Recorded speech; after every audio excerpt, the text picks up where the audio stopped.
मेरो प्यारो मतलब गाउँ है दाइ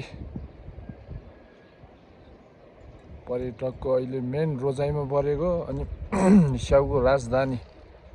मार्फत गाउँ यस्तै छ है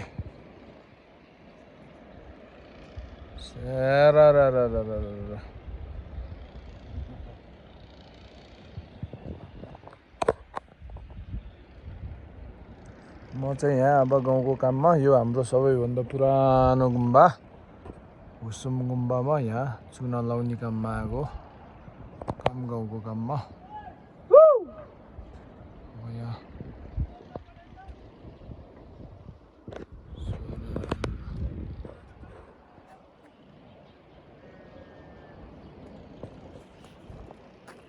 पनि मिठो लागिरहेछ